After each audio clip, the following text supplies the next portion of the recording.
بسم اللہ الرحمن الرحیم. عزیز طلباء، السلام علیکم ورحمۃ اللہ. پاک اسٹڈی کا آج ہم لیکچر سنیں گے. لیکچر کا ہمارا موضوع ہے پاکستان کے میدان. انگلش میں ہم ان کو کہتے ہیں پلینز. یہ پہلا لیکچر ہے ہمارا اس سلسلے میں، تو آپ نے اس کو ذرا خاص طور پر سمجھنا ہے بہت آسان. یہ کوئی یاد کرنے والی چیز نہیں ہے. اس کو صرف آپ سمجھ لیں گے تو یہ آپ کو خود بخود انشاءاللہ یاد ہو جائے گا، اور اگر آپ یہ سمجھ نہیں پائیں گے تو پھر یہ آپ کو یاد نہیں ہوگا. صرف اس کو سمجھنا ہے آپ نے.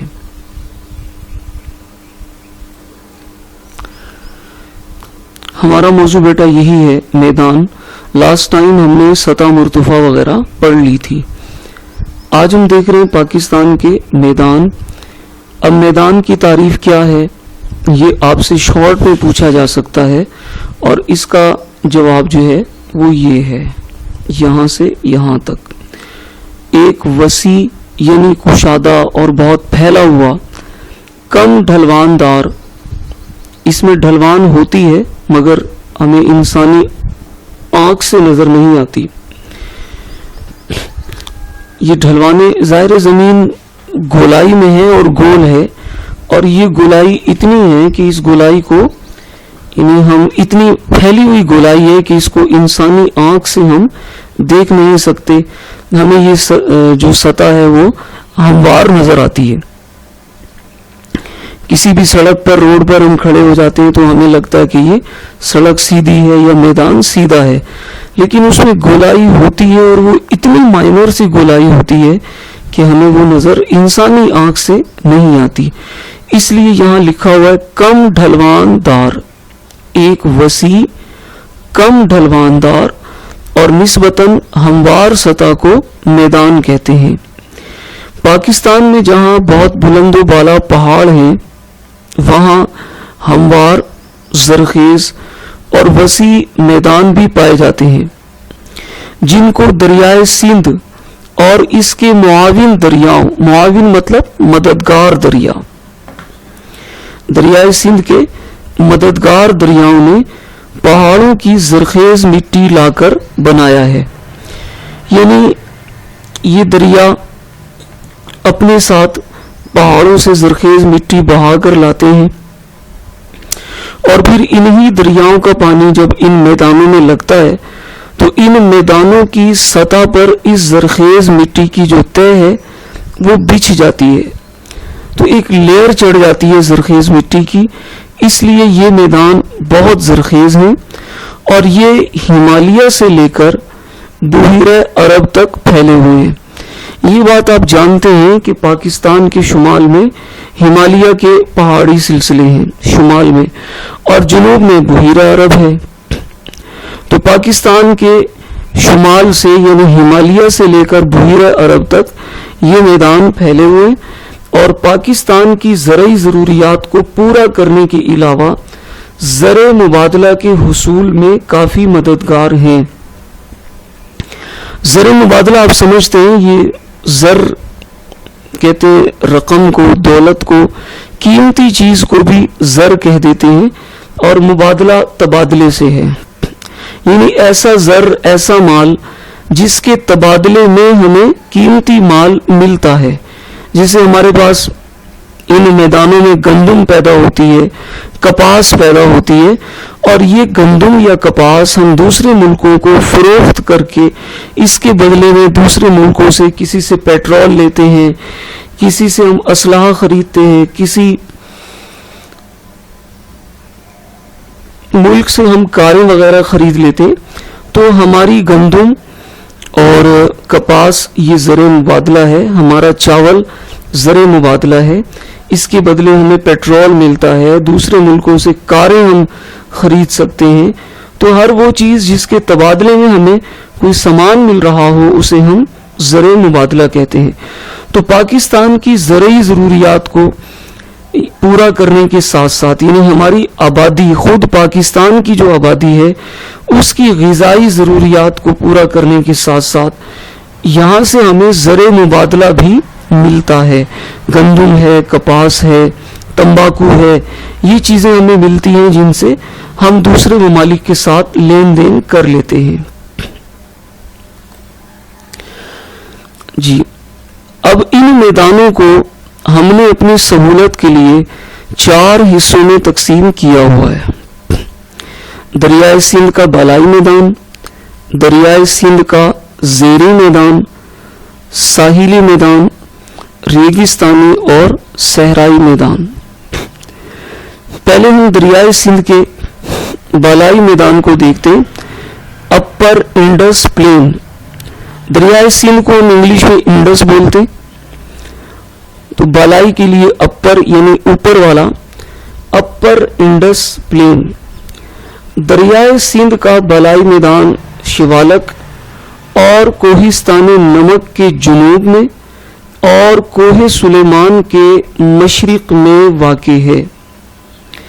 آپ کو میں نے لاسٹ ٹائم یہ کہا تھا، پہاڑی سلسلوں کا ایک سکیچ دیا تھا کہ آپ اس سکیچ کی پریکٹس کریں تو آپ کو یہ بہت اچھے طریقے سے یاد ہو جائے گا اور سمجھ میں آئے گا.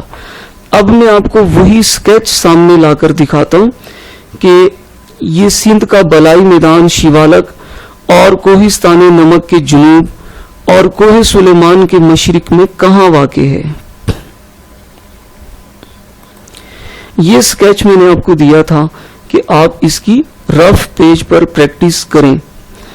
اب دیکھیں یہاں ہمارے پاس یہ کوہستان نمک ہے جس کو سالٹ رینج ہم کہہ رہے ہیں. یہ ہمالین رینج ہے. شیوالک یہاں موجود ہے اس جگہ پر، ٹھیک ہے.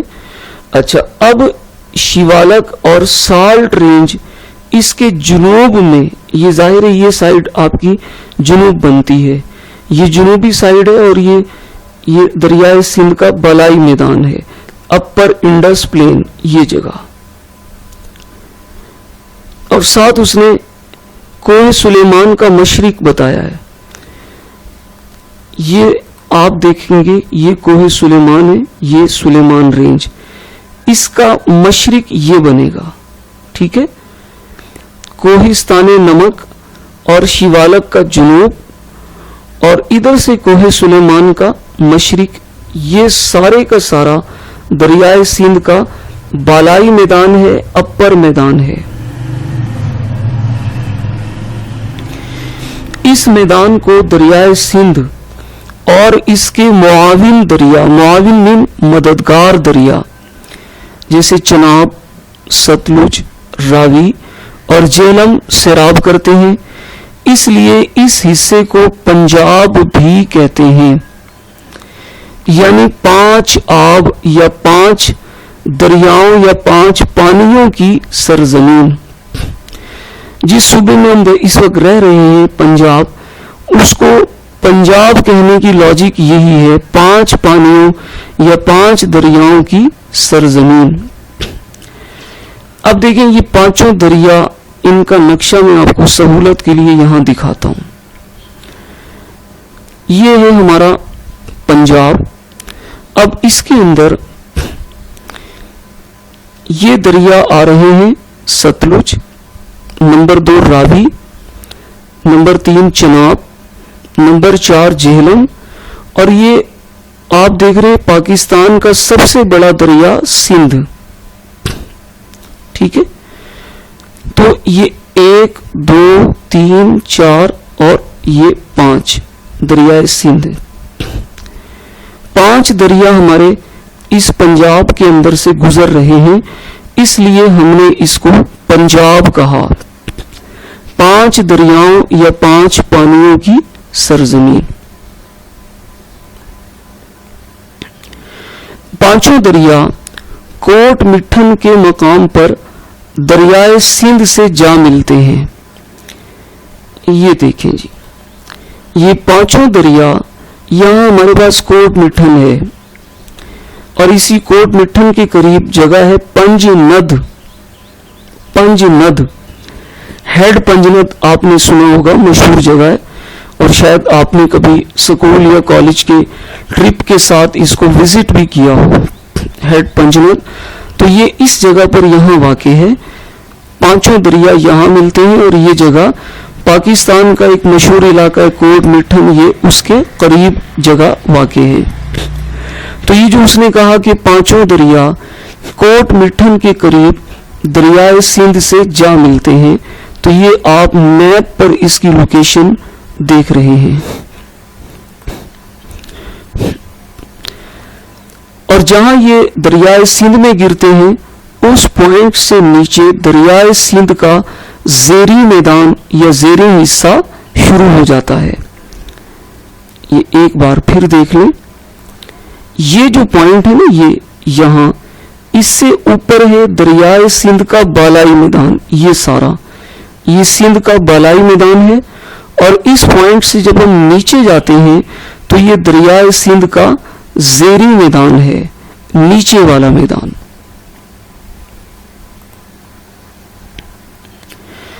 بالائی میدان شمال کی طرف سے اونچا اور جنوب کی طرف سے نیچا یعنی ڈھلوان دار ہے.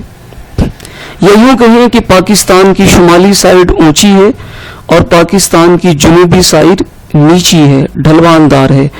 میں نے آپ کو شروع میں یہ بات سمجھائی تھی، ریپیٹ پھر کر رہا ہوں کہ پاکستان کی شمالی سائڈ اونچی ہے اور جنوبی سائڈ نیچی ہے. میں نے آپ کو یہ بھی سمجھایا تھا کہ پہاڑ کسی علاقے کے عام طور پر بلند ترین مقام پر ہوتے ہیں اور سمندر کسی علاقے کا سب سے پست ترین یا ڈھلوان دار علاقہ ہوتا ہے. اور یہ بات آپ جانتے ہیں کہ پاکستان کے شمال میں شمالی پہاڑی سلسلے ہیں، پھر ان شمالی پہاڑی سلسلوں کے نیچے کی طرف سطح مرتفع پوٹوار ہے، اور اس سطح مرتفع کے بعد یہ دریائے سندھ کا بالائی میدان ہے، اور اس بالائی میدان کے بعد دریائے سندھ کا زیری میدان ہے، اور بالآخر اس کے بعد آخر میں آ کر یہاں پر بحیرہ عرب پاکستان کے جنوب میں واقع ہے. میں اس کو ایک بار آپ کو تصویر پر دکھا دیتا ہوں. یہ دیکھیے، یہ پاکستان کے شمالی پہاڑی سلسلے، پھر یہ سطح مرتفع، پھر اس کے بعد ہمارے یہ دریائے سندھ کے میدان شروع ہو جاتے ہیں،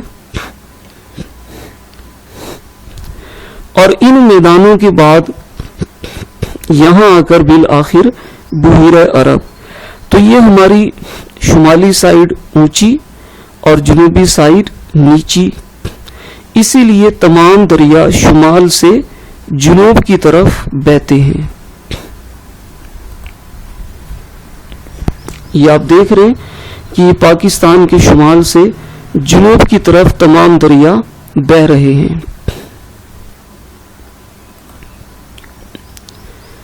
یہی بات یہاں لکھی ہوئی ہے کہ تمام دریا شمال سے جنوب کی طرف بہتے ہیں. اب اس دریائے سندھ کے بالائی میدان کو دریاؤں سے بہت سی نہریں نکال کر سیراب کیا گیا ہے، اس لیے اس کا شمار دنیا کے زرخیز ترین میدانوں میں ہوتا ہے، اور پیداوار کے لحاظ سے یہ بہت مشہور ہے. یعنی دنیا کی بہترین پیداوار یہاں پیدا ہوتی ہے. یہاں چاول، گندم، گنا، کپاس، مکئی وغیرہ کاشت ہوتی ہے. پھر بالائی میدان میں درج ذیل حصے بھی موجود ہیں، جیسے دوآبہ. یہ لفظ آپ کے لیے نیا نہیں ہے، دوآبہ، لیکن کئی اسٹوڈینٹس کو یہ سمجھ نہیں آئی ہوتی کہ دوآبہ کیا چیز ہوتی ہے. تو دیکھیں، دو دریاؤں کی درمیانی جگہ کو دوآبہ کہتے ہیں. یعنی ایسا علاقہ، ایسا میدان جس کو 2 دریا لگتے ہوں اسے ہم دوآبہ، آب کہتے پانی کو، یہ فارسی کا لفظ ہے آب، اور اس کو پانی کو آب کہتے ہیں. دوآبہ، 2 پانیوں کے درمیان والی زمین. اب یہ آپ کی بک کا شارٹ کوسچن بھی ہے. آپ سے یہ پوچھا جا سکتا ہے کہ بتائیں جی دوآبہ کسے کہتے ہیں، تو آپ اس لائن کو انڈر لائن کریں، بلکہ یہ دونوں لائنیں انڈر لائن کریں گے اور آپ لکھیں گے دو دریاؤں کی درمیانی جگہ کو دو آبا کہتے ہیں، اور پاکستان میں درج ذیل دو آبے مشہور ہیں۔ نمبر 1 باری دوآب، نمبر 2 رچنا دوآب، نمبر 3 چج چ اور جیم چج دوآب، سندھ ساگر دوآب۔ ٹھیک ہے، اب میں آپ کو یہ تصویر میں دکھاتا ہوں۔ دیکھیں جی، یہ جو جگہ ہے نا، ادھر ستلج ہے اور راوی، اس کے درمیان والی جو جگہ ہے اس کو ہم کہتے ہیں باری دوآب۔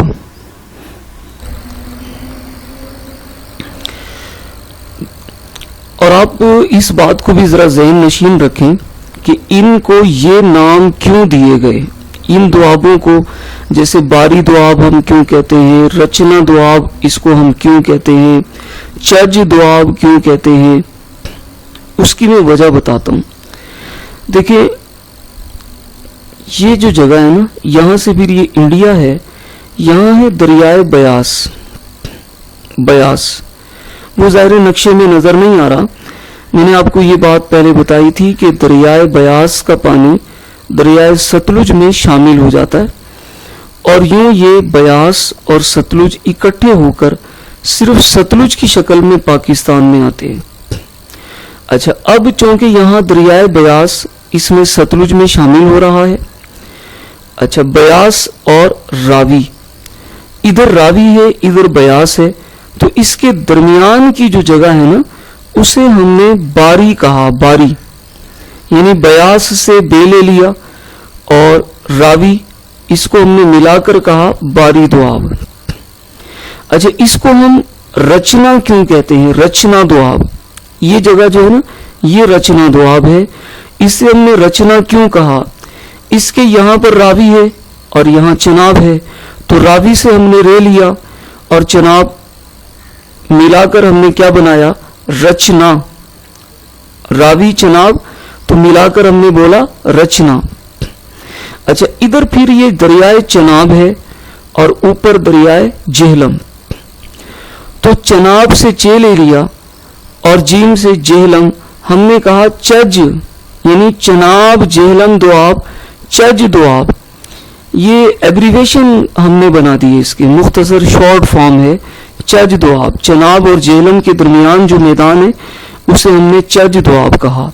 پھر ادھر سے جہلم، اور یہ بیٹا آپ دیکھ رہے ہیں دریائے سندھ، تو اس جہلم اور سندھ کے درمیان یہ جتنا علاقہ ہے اس کو ہم نے نام دیا ہے سندھ ساگر دوآب، سندھ ساگر دوآب۔ تو یہ 4 دوآبیں مشہور ہیں، ٹھیک ہے، بیاس اور راوی، یعنی بیاس ستلج اور راوی کے بیچ میں جو زمین ہے اس کو ہم نے کہا باری دوآب۔ پھر راوی اور چناب کے بیچ میں رچنا، پھر چناب اور جہلم کے درمیان جو زمین ہے اسے ہم نے چج، اور پھر جہلم اور سندھ کے درمیان جو زمین ہے اسے ہم نے سندھ ساگر دوآب کہا۔ تو اب کوئی آپ سے یہ پوچھ لے کہ بتائیں جناب باری دوآب کن 2 دریاؤں کے درمیان ہے، باری، تو آپ نام میں ہی سمجھ جائیں کہ اس کے ایک طرف بیاس ہے اور دوسری طرف راوی، تو آپ بڑے آرام سے بتا دیں کہ بیاس اور راوی کے درمیان جو جگہ ہے اسے باری دوآب کہتے ہیں۔ کوئی آپ سے پوچھ لے رچنا دوآب کن 2 دریاؤں کے درمیان ہے، تو اس کے نام ہی میں دریاؤں کے نام چھپے ہوئے ہیں، ادھر ایک طرف راوی اور دوسری طرف چناب۔ کوئی سوال کرے جناب چج دوآب کن 2 دریاؤں کے درمیان واقع ہے، تو اس کے نام ہی میں دریاؤں کے نام چھپے ہیں، ادھر سے چناب اور ادھر سے جہلم، چج۔ اور کوئی پوچھے سندھ ساگر کون سے 2 دریاؤں کے درمیان ہے، تو آپ کہہ دیں کہ جناب اس کے ایک طرف دریائے جہلم ہے اور دوسری طرف دریائے سندھ ہے، ٹھیک ہے۔ بلکہ میں آپ کو مشورہ دوں گا، آپ اپنی کتاب میں ایسا کر لیں کہ باری دوآب کے ادھر لکھ لیں بیاس اور ستلج, یہاں لکھیں بیاس اور ستلج, اور یہاں لکھ لیں راوی. اس جگہ پر, خالی جگہ پر آپ لکھیں راوی, تو آپ کو پتہ چل جائے گا کہ اس کے ایک طرف بیاس اور ستلج ہے اور دوسری طرف راوی. اچھا, ادھر چونکہ آپ نے راوی لکھا ہوا ہے تو یہاں آپ صرف چناب لکھ لیں, تو رچنا تو آپ پتہ چل جائے گا کہ یہاں راوی ہے اور یہاں چناب. اچھا, یہاں چونکہ آپ چناب لکھ چکے ہیں, ادھر آپ لکھ دیں جہلم, تو آپ کو آسانی ہو جائے گی. یہ چناب اور یہ جہلم, یہ چناب اور جہلم کے درمیان ہے. اب یہاں اس خالی جگہ میں آپ نے چونکہ جہلم لکھا ہوا ہے تو اس طرف لکھ دیں سندھ, آپ کو پتہ چل جائے گا کہ یہ جہلم اور سندھ کے درمیان ہے.